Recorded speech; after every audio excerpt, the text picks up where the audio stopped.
aprendizajes adquiridos, también en una trayectoria de casi 20 años con la Gobernación de Antioquia, la Secretaría de Educación para la Cultura, que se llamaba anteriormente, y la Dirección de Extensión Cultural del Departamento de Antioquia, lo que hoy se llama el Instituto de Cultura y Patrimonio de Antioquia. Pero no hay ningún parecido, hay una distancia abismal entre lo que era Extensión Cultural del Departamento y lo que es hoy el Instituto de Cultura y Patrimonio de Antioquia, empezando porque todo lo que teníamos, todo lo que se había creado y desarrollado a través de la Dirección de Extensión Cultural del Departamento, cuando se crea el instituto, pues todo desapareció. El programa departamental de bandas, la red departamental de danza, la red departamental de artes plásticas, todo completamente desapareció y hoy no tenemos nada.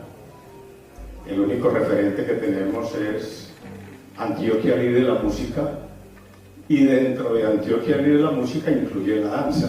Es decir, no hay una Antioquia Vive la Danza, aunque en un principio sí lo hubo.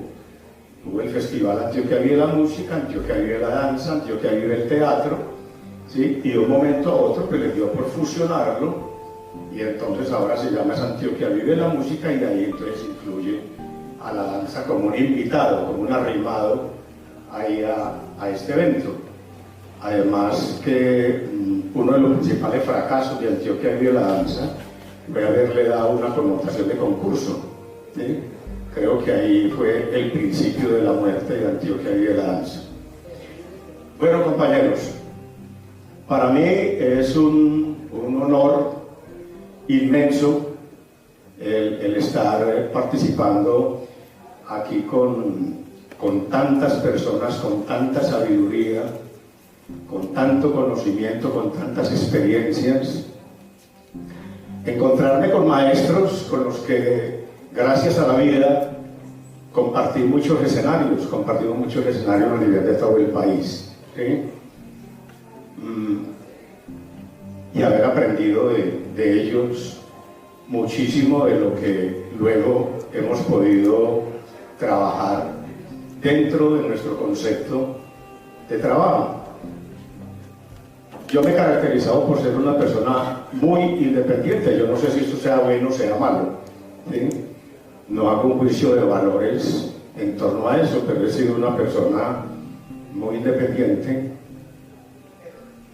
y eso también pues, me ha permitido desarrollar una serie pues, de teorías, de conceptos, de metodologías en torno a lo que es la cultura folclórica colombiana, en toda su dimensión, en todo su universo, como lo planteaba Guillermo, porque muchas veces las personas que trabajamos la danza no miramos sino lo que tiene que ver con la música y la danza. Muchas veces inclusive desconocemos la música es simplemente un acompañante para danzar, pero desconocemos esa universalidad, esa transversalidad, esa interdisciplinariedad que tiene la cultura folclórica colombiana. Y no solamente como una herencia del maestro Guillermo Abadía, que como lo dije ayer, desafortunadamente muchos de los nuevos maestros o profesores de danza desconocen qué es el Compendio General del Folclore Colombiano, ¿sí? El Compendio General del Folclore Colombiano es la Biblia del folclore colombiano. Así usted coja ese libro y tenga muchos reparos, tiene muchas críticas que hacerle, esa es la Biblia del folclore colombiano, ¿cierto? E inclusive algunos nos hemos atrevido a plantear una nueva clasificación, una nueva taxonomía del árbol de folclore colombiano. Yo, por ejemplo, hice una nueva taxonomía, ¿sí? Pero de ninguna manera constituye un irrespeto a lo planteado por el maestro Guillermo Abadía. Después de lo presentado por Canchimalos, ese homenaje tan hermoso, tan maravilloso a uno de los hombres más importantes de la danza en Antioquia, como fue Oscar Daos, así como la maestra Sofía hablaba de Aurita, a quien tuve la fortuna de conocer y tener la amistad de ella y de invitarla aquí a un festival nacional. yo he sido un profundo admirador de la obra de Oscar Baos, y yo creo que Oscar Baos es, yo lo voy a plantear desde mi punto de vista, ¿sí? Lo voy a plantear desde el punto de vista de que para mí las dos personalidades más importantes de la cultura folclórica en Antioquia fueron Oscar Baos dentro de su ámbito de trabajo y el maestro Pedro María Betancourt Vélez, ¿sí? Pedro fue el que descubrió los caminos de la cultura folclórica antioqueña. Lo que pasa es que Pedro era una persona humilde, era una persona sencilla, era muy tímido, él no acostumbraba, él no defendía lo que hacía, ¿cierto?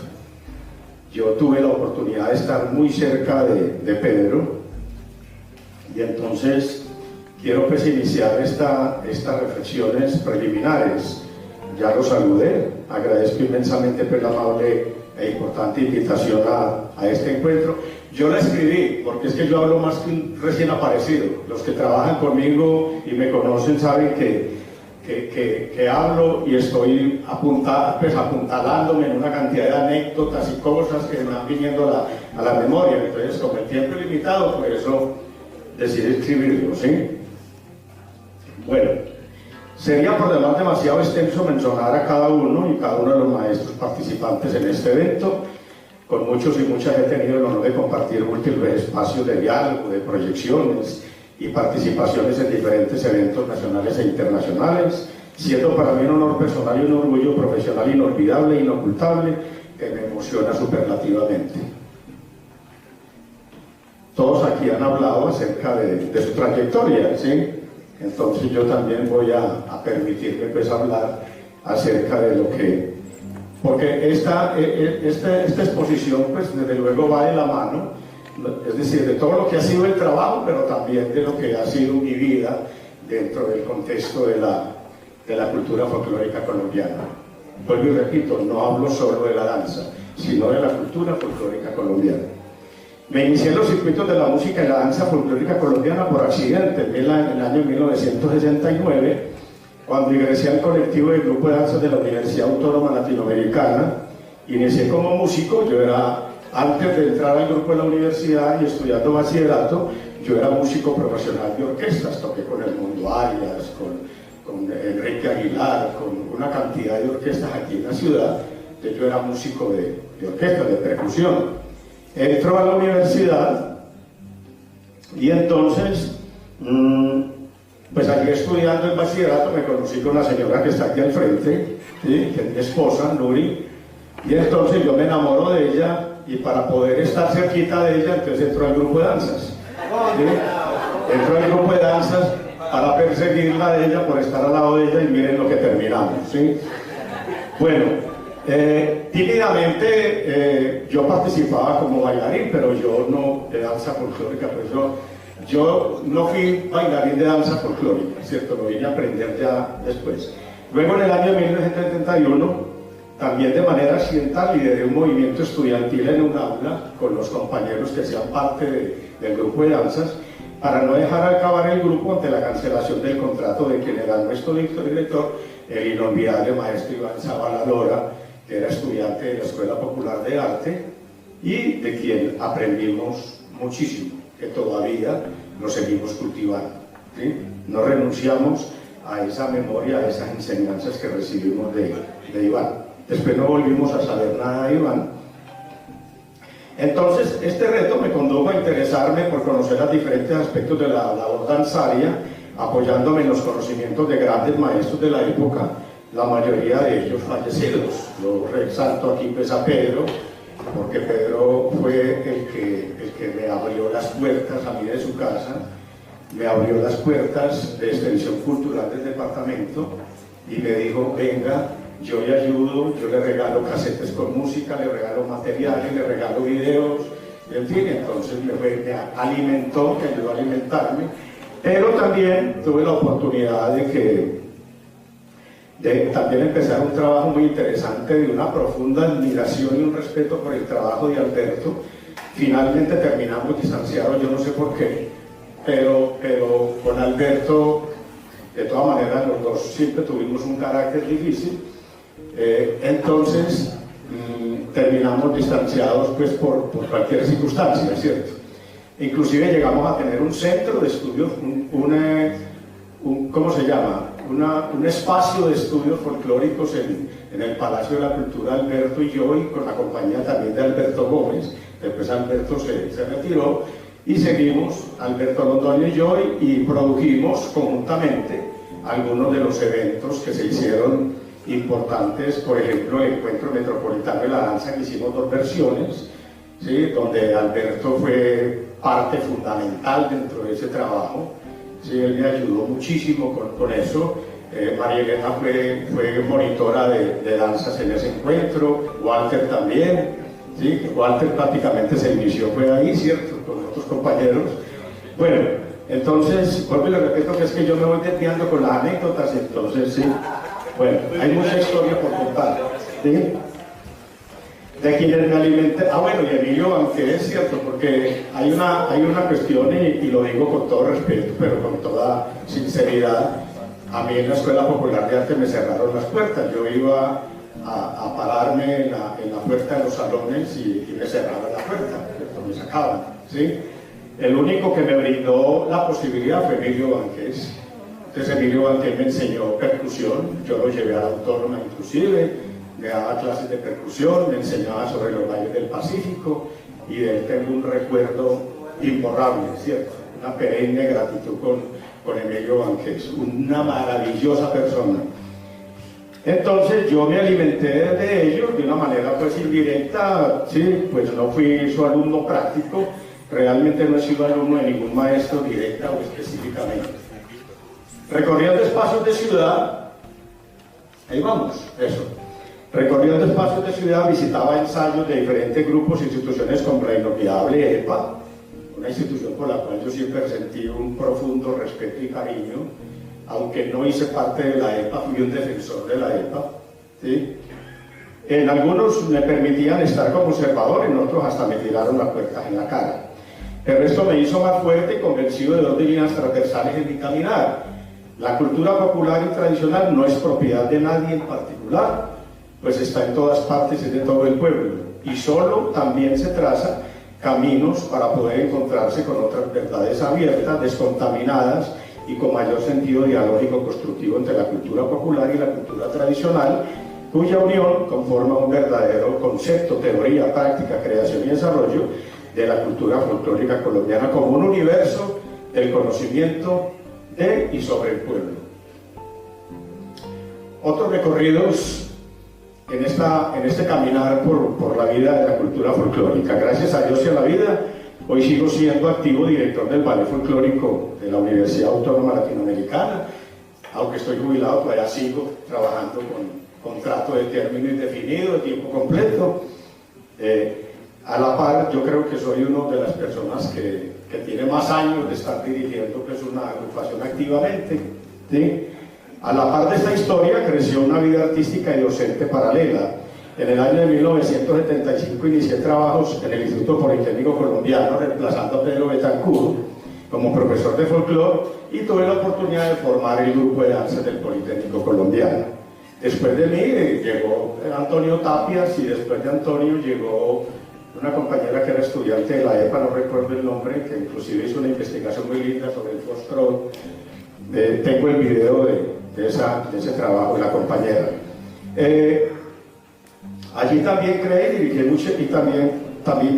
muchas agrupaciones en instituciones educativas del Valle de Aburrá, el Liceo Consejo de Medellín, la Escuela de Visitadores Sociales, aunque ya había tenido otros profesores antes que mí, también el grupo de danzas de Telecom, en fin, otras agrupaciones que también trabajamos.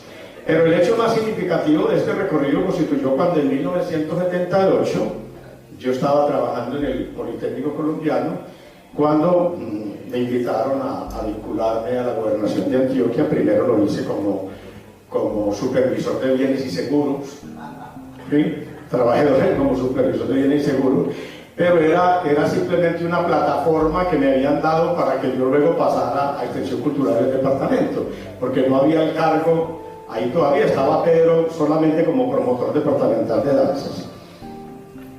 Entonces ingresé a trabajar en el año 1978 en la gobernación y en 1989 aproximadamente fui nombrado como profesor departamental de danzas en la Dirección de Extensión Cultural del departamento, nada más y nada menos que a compartir trabajo con el maestro Pedro Betancur Vélez.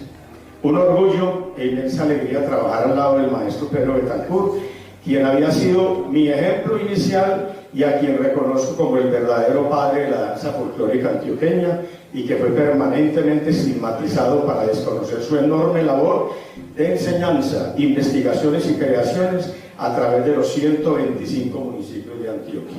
Entonces, decidí crear mi propia impronta de trabajo, desarrollar mis sueños y proyectos y sobre todo abrir mis ojos y oídos al conocimiento que Dios me abría de su mano. Así paulatinamente fui transformando varias de las acciones sobre el trabajo danzario en Antioquia desde mi propia visión, respetando profundamente las visiones de los otros maestros, de los otros colegas.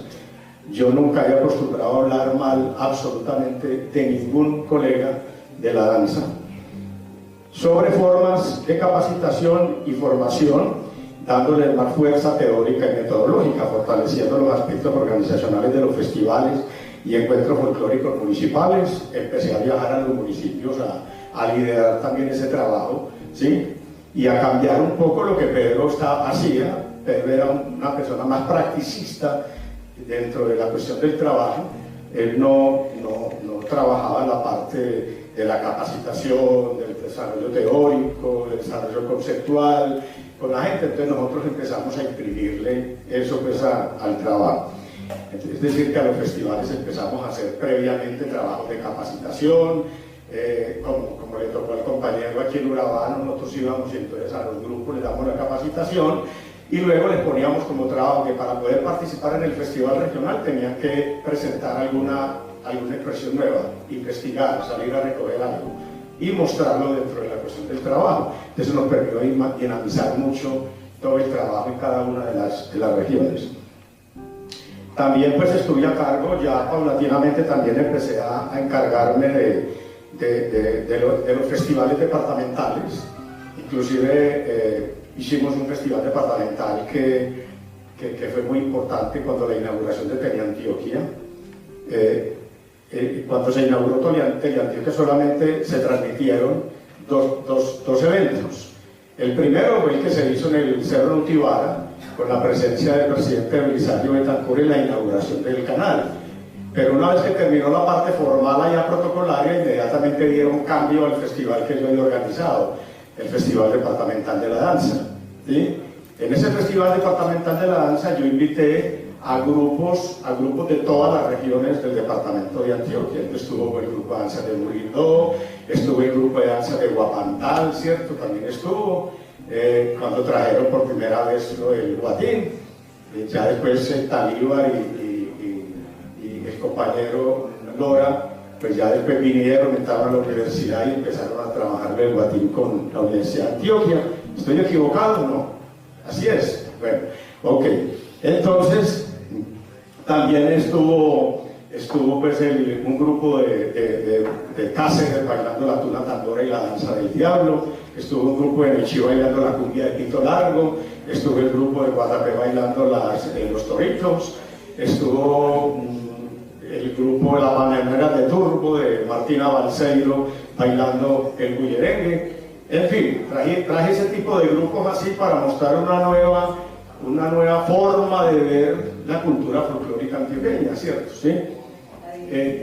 Entonces hicimos ese festival, ese encuentro departamental que fue ahí afuera del Palacio de la Cultura, un escenario que nos prestaron desde Cultura, que era un escenario que se convertía en un carro, un tráiler que se convertía en escenario con sonido pues, y todo eso, ¿cierto? Bueno, entonces si continuamos por aquí, estos últimos terminé dirigiéndoles con una mayor apertura de nuevos participantes de diferentes departamentos. Algunos maestros y maestras aquí presentes participaron bajo mi invitación. Estuvo Guillermo con su agrupación, estuvo participando. Estuvo también la maestra Aurita también estuvo con el grupo de la Universidad Pedagógica. Después vino el grupo Otrora con Chepe Sanabria.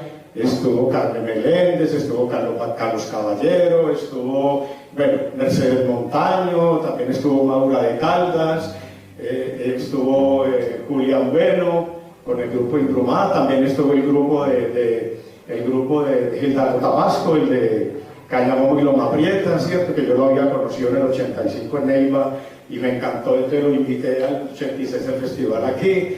Entonces nos tocó pues invitar muchas agrupaciones que ayudaron a dinamizar muchísimo todo el ambiente de la...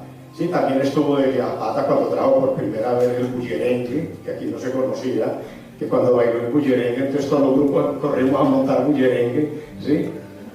Bueno, también estuvo Adalberto con el grupo de la Universidad Tecnológica del Magdalena.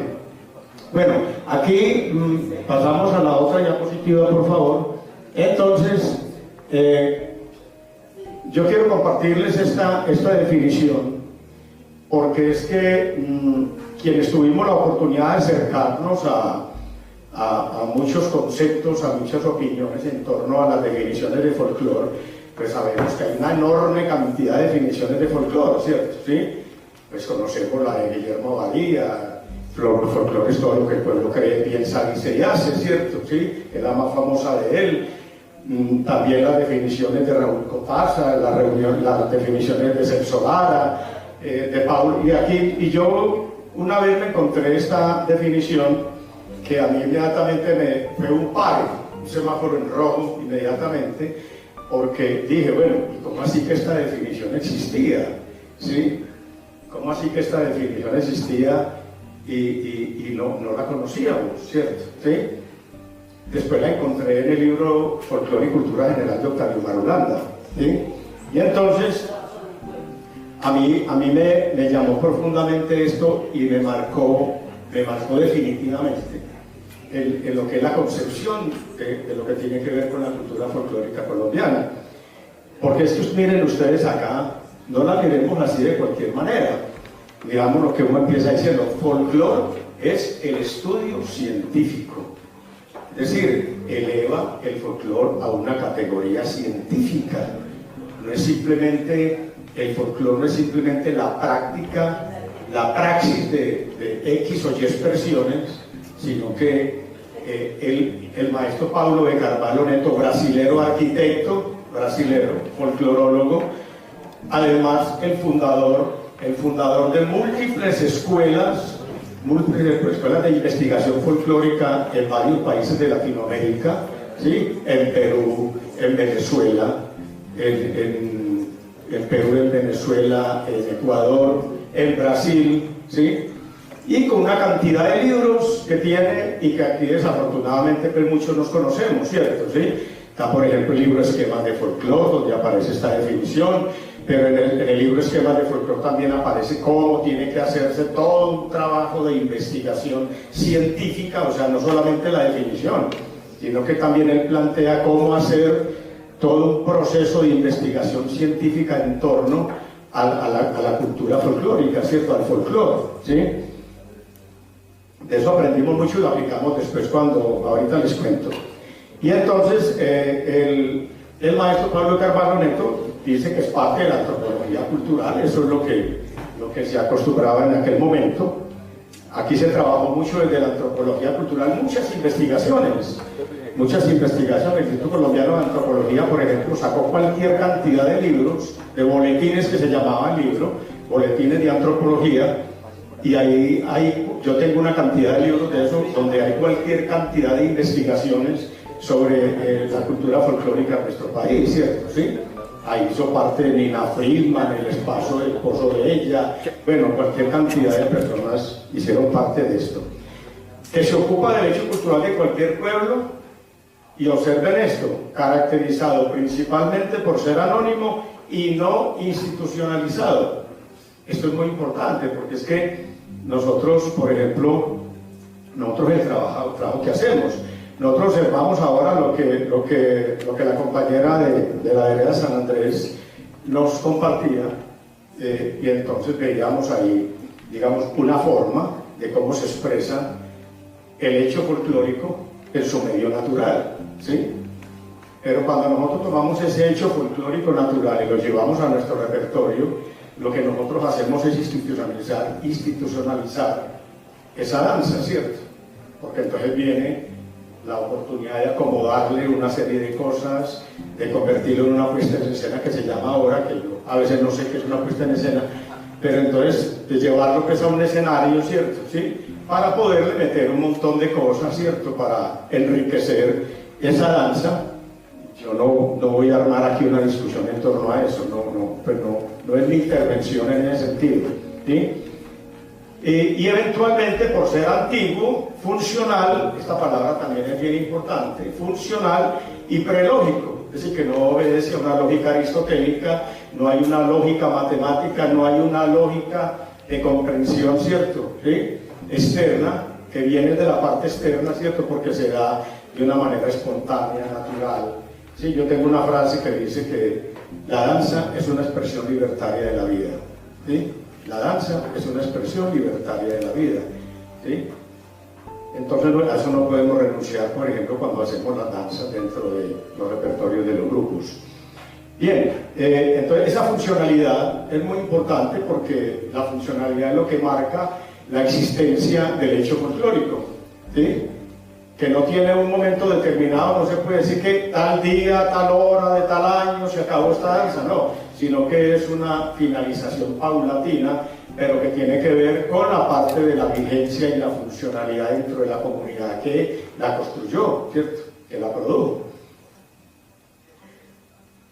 Y entonces dice el maestro que con el fin de descubrir, y esto también es bien importante, porque es que nosotros aquí acostumbramos, muchos acostumbramos, todos, yo me incluyo en eso, acostumbramos a confundir la recolección con la investigación, ¿cierto? Una cosa es la recolección, otra cosa es la investigación. La recolección es un hecho preliminar a un trabajo de investigación. O sea, una investigación parte de una observación y hacer un diagnóstico, ¿sí?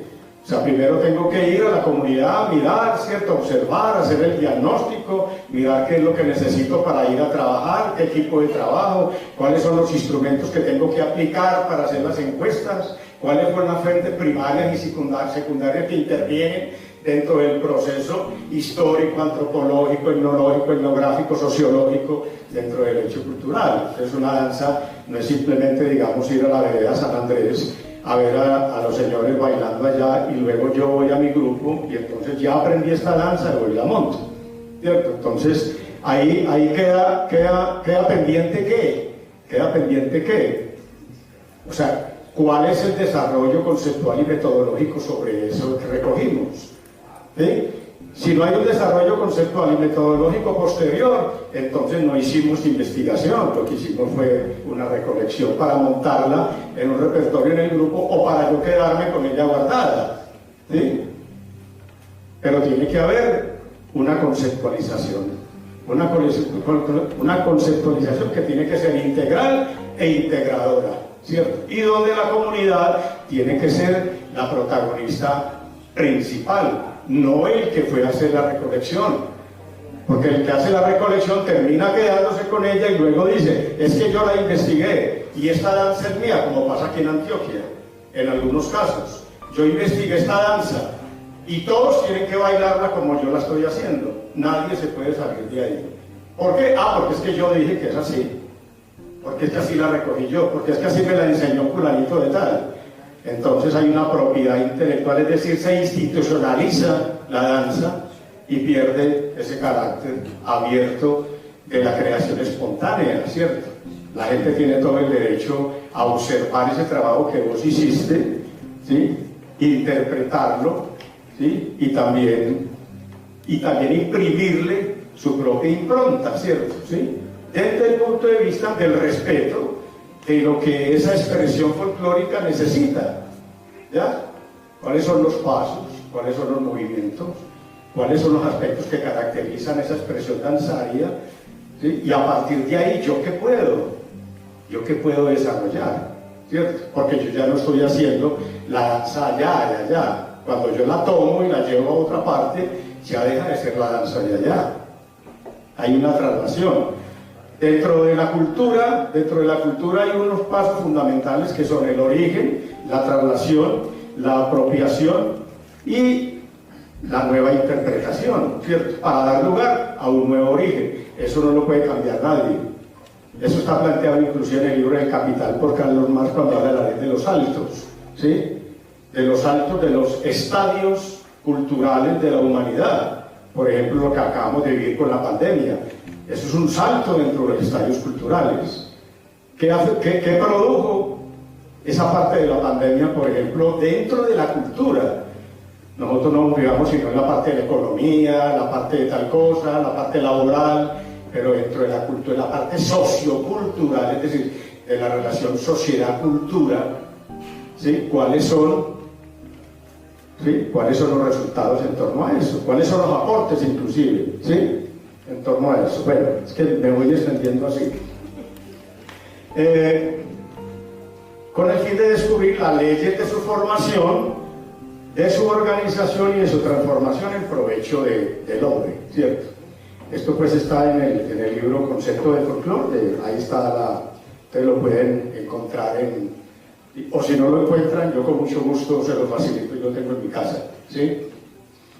Entonces, inicialmente, por muchos años trasegamos las montañas, los ríos, las sabanas, los caminos destapados y polvorientos, unas veces en carro, otras veces en avioneta. A Caucasia había que ir en avioneta, para ir al Bagre había que ir en avioneta, para ir a Urabá había que ir en avioneta, ¿sí? O si uno estaba muy de mala, entonces le asignaban a uno un jeep, ¿cierto? Un jeep, para que viajara, y entonces era uno, ¿sí? Todo el viaje de aquí hasta Urabá, ¿cierto? En un carro de eso. Eso hizo parte de nuestro trabajo, ¿sí? Para llegar hasta las comunidades con nuestras experiencias y conocimientos, siempre en construcción permanente, armados de una cámara fotográfica o de grabadora de cassette de audio. Todavía tengo la grabadora aquí para colgar y con el micrófono para grabar. Un importante hecho, acervo material y documental poseo en mi casa y en la oficina de la universidad, todo al servicio gratuito y espontáneo de quien lo necesite, ¿sí? Con el único requisito de darle buen uso pedagógico y no comercial, ¿sí?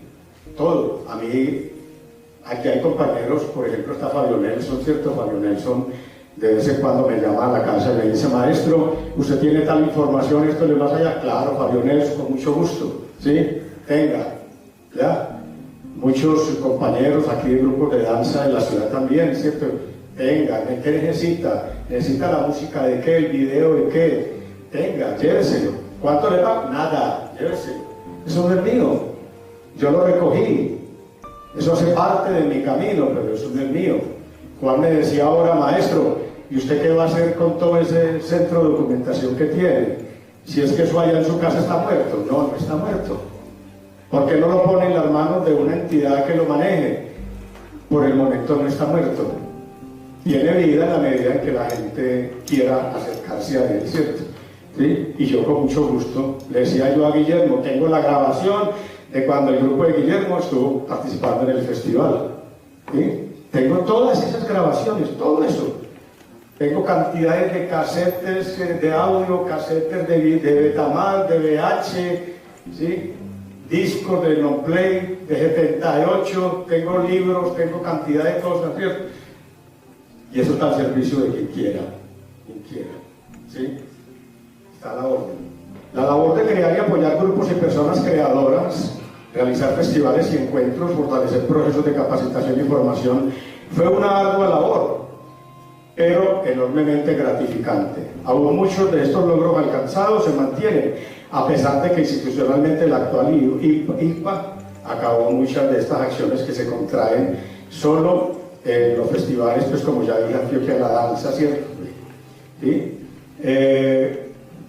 Solo algunos de los eventos de cada municipio que invitan grupos de danza esporádicamente. O sea, cuando los municipios hacen festivales de la danza, entonces es una oportunidad de encontrarse los grupos ahí.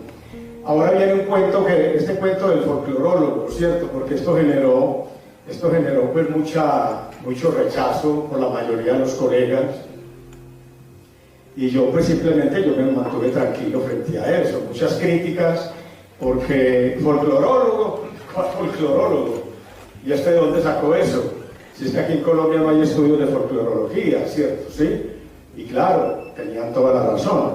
Lo que no tenían la razón era la forma como lo hacían, ¿cierto? ¿Sí? Porque no se trataba de burlarse o criticar algo que finalmente lo que fue un logro para el desarrollo de la cultura folclórica antioqueña, ¿sí? Entonces, cuando se crea Juan Luis Mejía, estuvo en una población en Recife, en Brasil, y allí él conoció lo de un programa de recuperación de la memoria cultural. Entonces él vino a Extensión Cultural del departamento, nos contó el cuento de lo de recuperación de la memoria cultural, y estaba Martelena Bravo de Hermelín como directora de Extensión Cultural, y entonces nos contó todo el rollo. Nosotros inmediatamente, claro, dirigidos por la directora, entonces le dijimos, bueno, ¿por qué no hacemos esto en Antioquia, cierto? ¿Sí? Aquí tenemos todas las posibilidades de hacer ese trabajo. Nos metimos en ese rollo, hicimos una cantidad de reuniones, una cantidad de análisis, etcétera, etcétera, hasta que luego entonces la gobernación decidió que sí, que aportaba la plata para hacer el programa de recuperación de la memoria cultural. Eso es un hecho inédito dentro de la cultura colombiana, ¿sí? Un hecho inédito de la cultura colombiana. Entonces, pero entonces llegó una parte, bueno, pero es que aquí no puede participar toda la gente que trabajamos en Extensión Cultural del departamento. Hay que crear un grupo y una dependencia que se encargue de eso. Entonces se dijo, bueno, hay que crear entonces la sección de investigación y documentación sociocultural, ¿sí? Bueno, se creó la sección. Luego vino el rollo, bueno, ¿y quiénes van a trabajar en esa sección de investigación? ¿Sí? Entonces, claro, apareció el musicólogo, el antropólogo, el sociólogo, la documentalista, apareció el uno y el otro, y entonces yo dije, bueno, pero ¿y entonces yo dónde voy a quedar? ¿Sí? O sea, la parte de folclore, ¿dónde va a quedar?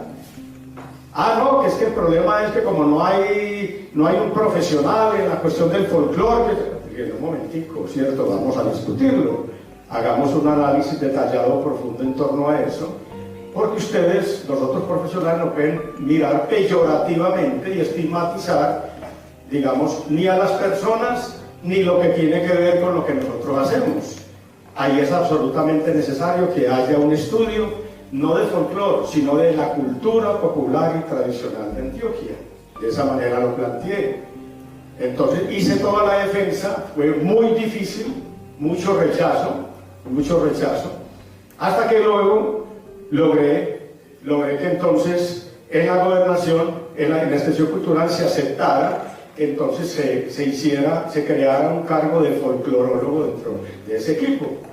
Yo era la persona que estaba ahí al pie de eso, entonces me nombraron a mí, entonces quedé incluido en carrera administrativa y entonces cambié de promotor departamental de danzas a folclorólogo. Y creo que lo asumí con toda la responsabilidad del caso, ¿sí? Como les voy a mostrar ahorita. Entonces se crea pues esto, bueno, ya les expliqué ahí, ¿cierto? Hasta que se produjo el nombramiento. Así pude hacer parte de todos los programas y acciones de investigación. Eso se empezó en el 84, fue el primer programa de recuperación de memoria cultural que se hizo en el occidente antioqueño. Y el epicentro fue Frontino.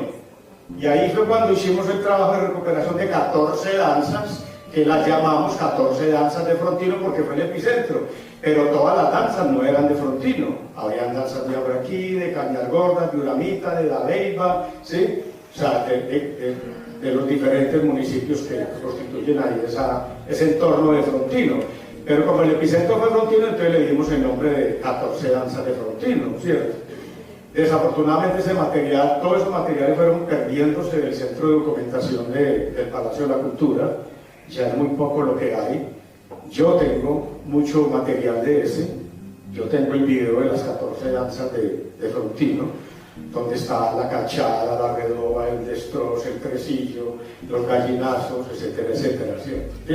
Hoy en día estas comunidades continúan esa labor permanente de vigencia y funcionalidad de su música y danza, porque crearon un evento anual que se llama el Festival del Otro Día. Y en ese Festival del Otro Día cada año vuelven y sacan y ponen en vigencia todo ese acervo cultural, ¿cierto?, que se recuperó cuando Memoria Cultural. Entonces vuelve a salir el baile de parranda, empieza a aparecer todos los personajes, los bailarines, las bailadoras, ¿cierto? Y se realizan todas las danzas que hicieron parte de eso y otras que han logrado encontrar posteriormente a eso. Decir que en el trabajo que hicimos en Frontino, en el 84, hubo una persona que fue muchísimo más importante que yo dentro del trabajo de investigación y recolección, que fue la maestra Luz Estela Ortega Zapata. ¿Sí? Ella fue la que me acompañó en todo este trabajo y ella jugó un papel fundamental dentro de todo este trabajo. Pues quiero hacerle ese reconocimiento a una persona a la que amo profundamente, ¿sí? Haciendo un homenaje con todo el respeto y gratitud a todos los maestros y maestras que ya viajaron a otros espacios del universo: Argir Ochoa, Berta Piedrahita, Alberto Gómez, Arturo Piedrahita, John Jairo Sánchez Pasos, Oscar Baus, Alberto Londoño, Pedro Betancourt. Bueno, pues, no, se nos queda alguien y es cierto, ¿ah? Antonio Tapias también, claro está, cierto, que Antonio además fue integrante del grupo de danzas de la Autónoma en el año 70 y fue bailarín del grupo de la Autónoma.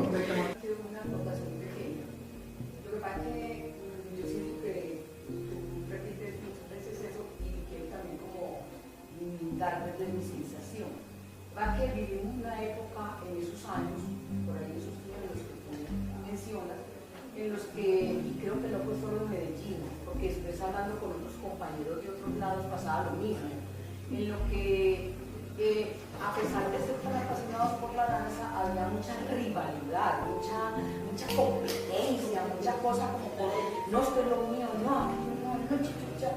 Entonces, claro, en medio de esa rivalidad y todas esas cosas se tejían imaginarios que a veces ponían barreras entre las personas. A mí me tocó, y estar entre, por ejemplo, yo fui muy amiga de Pedro también, pero me tocó oír también cosas de él, me tocó, y pues, pero cuando yo lo conocí, hombre, Pedro era un hombre muy genial, pues era muy amable, muy querido, muy abierto. Entonces, y pues también le reconozco que fue uno de los primeros de la danza también. O sea, lo que pasa es que definitivamente el ser humano es muy complejo y a veces esas emociones, esas rivalidades, esas competencias hacen que perdamos el foco. Que perdamos el foco y empecemos con peleas tontas, como tú decías, que a veces ni te acordás por qué te separaste o por qué se separaron de Alberto. Pero acuérdate, o yo traigo a la memoria, que incluso nosotros que fuimos posteriores a estos maestros, muchas veces también nos preguntamos eso, pero ¿por qué? Incluso muchas veces nosotros íbamos a esos otros espacios. Yo fui muchas veces a la Autónoma a ver el grupo, y a ver tus danzas y todo eso, y a escuchar también. Entonces es como entender que hubo una época que fue difícil, que fue eso, pero eso pasaba en toda parte, porque yo después, cuando venían en la semana de la danza, los otros grupos hablaban lo mismo. Que es que fulano no nos habla por tal cosa, no sé qué, ya. Pienso yo que el ser humano poco a poco va trascendiendo eso. Por ejemplo, nosotros en la EPA logramos trascender ese montón de cosas. Más adelante, cuando las semanas de la danza, todo ese tipo de cosas, era un ambiente muy distinto. Era un ambiente en el que tratábamos de estar de puertas abiertas, de estar realmente compartiendo los sabores. Era sorpresa. No, claro, Luis, muchas gracias. No, es que inclusive, ¿tú te acuerdas de cuando hicimos ese experimento? Bueno, ese experimento no, porque fue una realidad, cuando creamos la corporación de grupos de profesión folclórica de Antioquia de Danzar, donde ahí logramos aglutinar a todas las agrupaciones de aquí del área metropolitana, ¿cierto? O sea, desde Girardota hasta Envigado, pues, o Caldas, ¿cierto? O sea, todos los grupos que existían en ese momento hicieron parte de esa corporación, y yo creo que esa corporación fue muy exitosa, donde logramos ponernos de acuerdo en muchas cosas. Inventario de las investigaciones folclóricas referidas a Antioquia, ¿sí?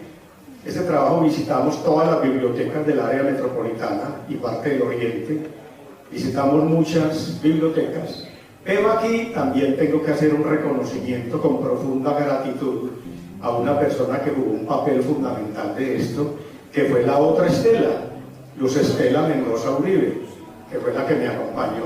O sea, yo hice todo el trabajo académico, pero ella fue la que hizo el trabajo de campo, ¿sí? Y resultó este documento que recoge pues toda esa información. También hicimos otro documento que se llamó Módulo de Folclore Coreo Musical, que también repartimos en todos los municipios del departamento. También impulsamos desde la folclorología, o sea, desde ese cargo, impulsamos la creación de la Corporación de Grupos de Proyección Folclórica de Antioquia Danzar, ¿sí?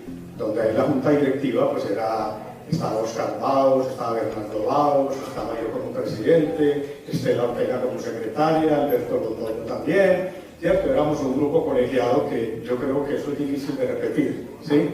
Porque ahí estábamos, digamos que toda esa generación manejando pues esa corporación. Hicimos muchos eventos en la ciudad. Este fue uno de ellos en la Cámara de Comercio, ¿sí? Nos atrevimos a hacer una vez un encuentro mostrando solamente los vestuarios, o sea, utilizando la danza para mostrar una especie como de desfile de modas, mostrando toda la parte de los vestuarios. Y yo creo que la obra más importante mía en el cargo de folclorólogo fue lo que les comentaba ayer y en el que estuvo participando el maestro Mena en la región de Urabá, pero que lo hicimos en Urabá, también hicimos otro en el Bajo Cauca, también hicimos otro en el Magdalena Medio y también hicimos otro en el norte, que se llamó el programa Talleres Permanentes de Estudios Folclóricos Regionales en Antioquia, TEFRA, ¿sí? Y que lo implementamos. ¿En qué consistía esto? En que aplicábamos todo esto que vimos de Paulo de Carvalho Neto, y entonces íbamos a transmitirlo allí, reuníamos a los directores de grupos de danza de todos los municipios de Urabá, nos concentramos, ¿te acuerdas que nos reunimos en Currulao? ¿Sí? Entonces nos reuníamos allí, hacíamos todo un trabajo de capacitación sobre investigación, en fin, pero no era una sola vez, sino que nos reuníamos cada mes o cada 2 meses para ir a revisar cómo iba todo el trabajo. Y entonces a partir de ahí se fueron generando, fuimos encontrando, identificando una serie de expresiones coreomusicales, como algunas de las que les voy a mostrar aquí en unas fotos. Esto es muy importante, estas 2 fotos, porque es que nosotros siempre hemos tenido como la imagen de que en la vereda San Andrés solamente hay un grupo, que es el grupo de la maestra Adela Foronda. Pero hubo un momento, o sea, allá siempre existió un grupo de danza, siempre. Lo que pasa es que por motivos externos, no quiero meterme en ese rollo de contarles cuál es mi versión sobre eso, hubo influencias externas para que se presentara una disección dentro de ese grupo, y entonces se creó otro grupo que se llamó el Grupo de Danzas de Don Pedro y Estela García.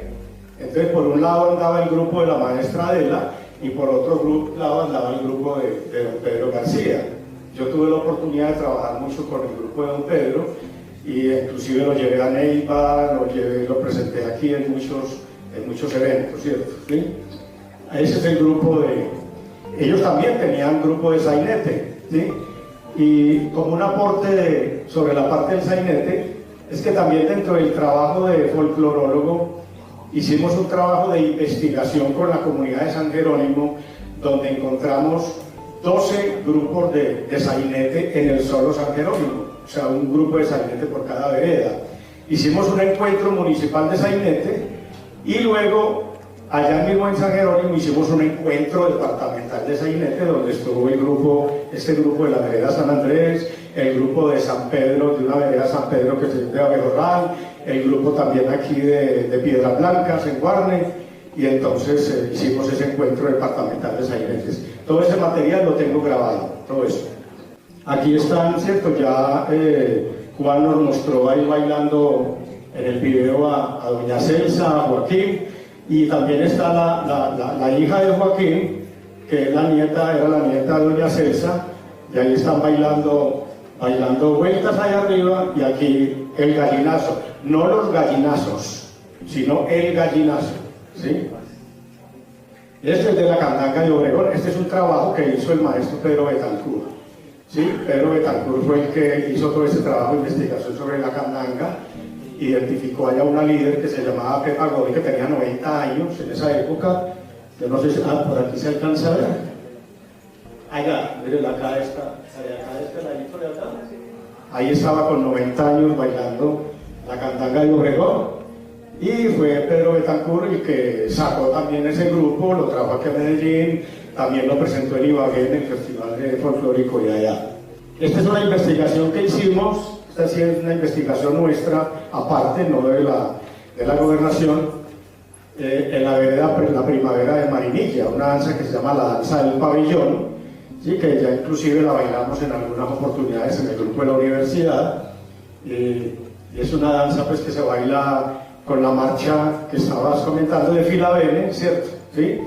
Que se baila pues pa pa pa pa pa pa pa pa pa pa pira, parara pa pa pa pira pira pa, ¿sí? Ese es todo el paso durante toda la danza, pero se hace una serie de figuras muy interesantes, sobre todo manejando la parte pues, de las cintas, ¿cierto? Que las cintas es una figura que es muy importante dentro de toda la cultura universal. La figura de las cintas es la figura más universal dentro de la construcción danzaria, ¿sí? ¿Ya? Que tiene inclusive un origen en el Paleolítico, la parte de las cintas, ¿sí?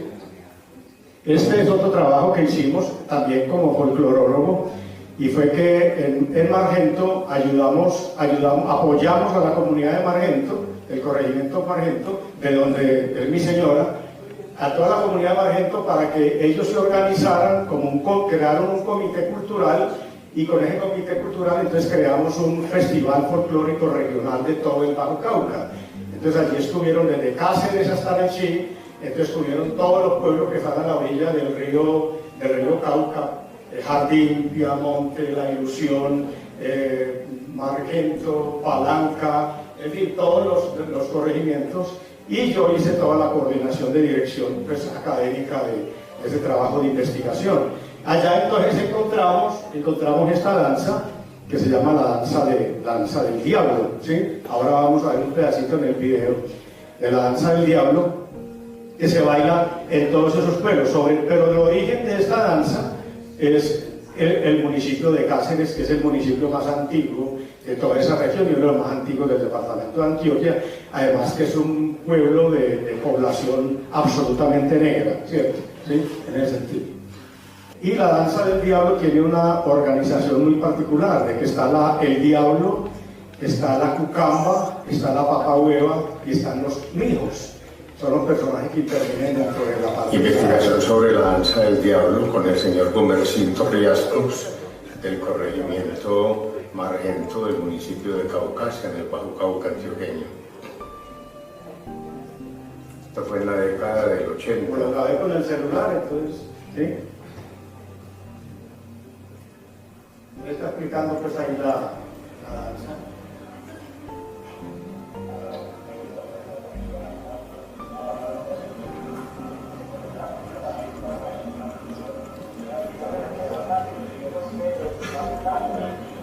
Yo quería montar ese trabajo en la Autónoma, y tenía el bailarín para hacerlo, pero de un momento a otro el bailarín se fue, entonces me quedé con la gana de poderlo montar. ¿Sí? Porque además se necesita un bailarín que tenga conocimientos de contemporáneo. Ustedes van a ver aquí la forma de bailar de él, y si lo miran es una cosa folclórica, y si lo miran desde lo contemporáneo, encuentran una relación precisamente con lo contemporáneo, ¿sí?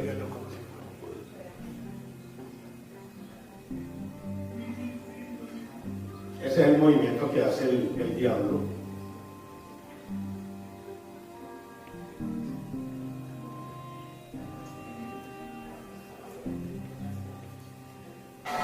Danza El Tresillo.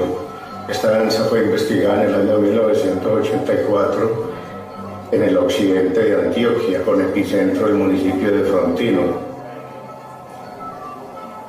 Esta es una presentación en el Encuentro Nacional de Danza Inés García Durán en Neiva, Huila. No propiamente era encuentro, sino que en ese momento... Fue la primera vez que esta danza se presentó a nivel nacional.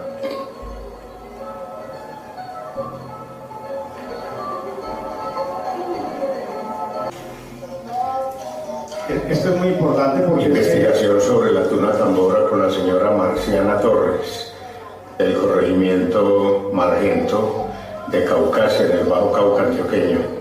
La tuna tambora también es una expresión musical y danzaria que va desde Caucasia por todo el Bajo Cauca, ¿cierto? ¿Sí? O sea que la tambora no es solamente el Magdalena Medio o otras partes de la costa atlántica, sino que curiosamente también se hace presente allí en la parte del Bajo Cauca. Pero allí no le llaman tambora simplemente, sino que le llaman tuna tambora, porque le dicen tuna a la parte de cantar, es decir, de los tunantes españoles, ¿cierto? De los tunantes que eran los que salían por la calle cantando, ¿sí? Y entonces toman ese nombre de tuna y lo unen con la parte de la tambora. Investigación sobre la pilada del arroz en un concurso de piloneros y piloneras en el Bajo Cauca antioqueño, en el corregimiento de Margento en la década del 80, en el tercer festival folclórico del Bajo Cauca, que era organizado por la comunidad de Margento y por la Secretaría de Educación y Cultura de Antioquia, y yo era el coordinador, director programático de este festival que recogía todas las expresiones de la cultura folclórica del Bajo Cauca antioqueño, desde Cáceres hasta Nechí. Esto fue aquí hablando sobre, precisamente con don Pedro García hicimos un trabajo muy interesante sobre el ventarrón, y entonces aquí estamos haciendo esto, y yo hice un video mostrando como todas las secuencias del ventarrón que luego le entregamos a todos los colegios del departamento de Antioquia. Esta es la redoba del municipio de Andes. Es una redoba que no es conocida, siento que la danza que fue recogida en el programa de recuperación de la memoria cultural que se realizó en Andes y Jardín, en el suroeste del departamento de Antioquia.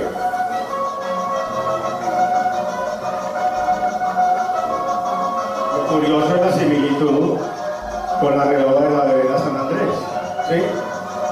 Es lo curioso.